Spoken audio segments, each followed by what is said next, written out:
नमस्कार साथियों, मैं Afroz Alam YouTube channel Bharat care speech के माध्यम से आपके सामने आज फिर अगस्त के सबसे आखिरी दिन 31/8/2020 को बहुत ही गंभीर विषय के साथ देश के प्रति अपनी जवाबदारी को समझते हुए आपके सामने हाजिर हुआ, जिसमें आज का हमारा विषय है भारत की गिरती अर्थव्यवस्था एवं बदहाल जीडीपी।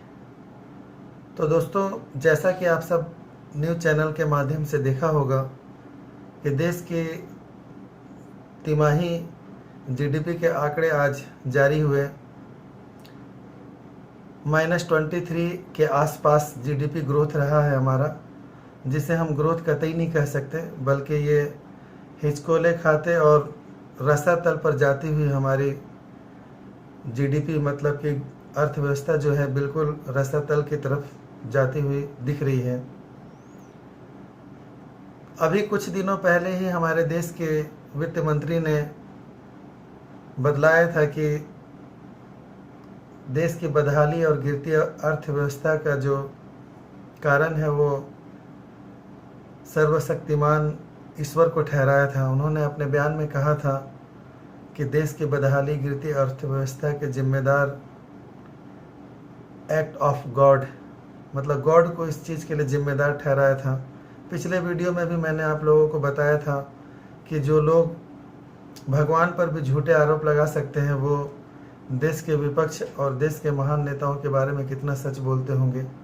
खैर, सवाल यह है कि आज जारी हुए जीडीपी के आंकड़े, जो कि लाइमलाइट मीडिया की तरफ से ही आपके सामने पेश किए गए हैं, मुझे पूरा भरोसा है कि कुछ दिनों में, आने वाले समय में,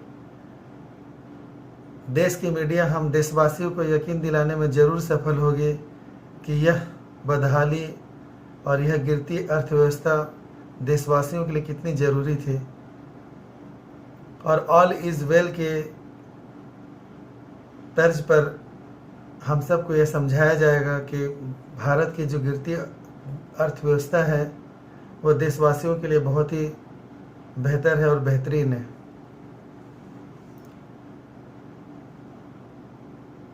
जितना मैं जीडीपी को समझता हूं दोस्तों, 1% जीडीपी का घटना मतलब कि 1 लाख करोड़ रुपए के देश के घाटे में जाना।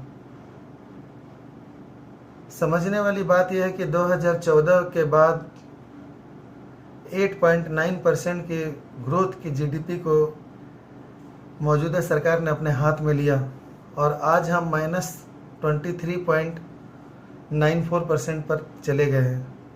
ये आंकड़े 23 के आगे के मुझे याद नहीं है, क्योंकि मैं अपने देश से बहुत प्रेम करता हूँ और आप लोगों से मिलने का समय हो गया था, इसलिए आप लोगों के सामने रूबरू हुआ। सवाल यह है कि यह बदहाली आने वाले समय में हमको किस तरफ लेकर के जाएगी। गिरती हुई अर्थव्यवस्था, एक भयानक बेरोजगारी और एक लड़खड़ाती हुई बिजनेस की जो चरमराई हुई व्यवस्था है, उसकी तरफ इशारा करती है। देश के किसी भी सेक्टर पे आप गूगल करके देख लीजिए, हर जगह आपको बदहाली, परेशानी और अनिश्चितता का माहौल दिखाई देगा। हमारे देश के प्रधानमंत्री अपने मन की बात में आकर के कहते हैं कि हमको कौन से किस्म का कुत्ता अपने घर में पालना चाहिए। देश के प्रधानमंत्री अपने मन की बात में आके कहते हैं कि खिलौने का व्यापार 7 लाख करोड़ का है और हमको खिलौने बनाने पर जोर देना होगा। जबकि होना ये चाहिए कि अगर हमको चीन से मुकाबला करना है तो प्रधानमंत्री को कहना चाहिए कि हम चीन को मुंह तोड़ जवाब देंगे। केवल मीडिया के सहारे सरकार अपनी नाकामी को छुपाने की भरसक प्रयास कर रही है, लेकिन देश का जो नौजवान है, हमारे और आपके जैसे करोड़ों हिंदुस्तानी, अब सरकार को उसी की भाषा में जवाब देने लगे हैं। मुझे बहुत खुशी है कि पीएम मोदी के मन की बात को लाखों लाख लोगों ने डिसलाइक किया और इंटरनेट पर आने वाले वही लोग हैं, वही युवा हैं जो आज के दौर में बेरोज़गार हैं।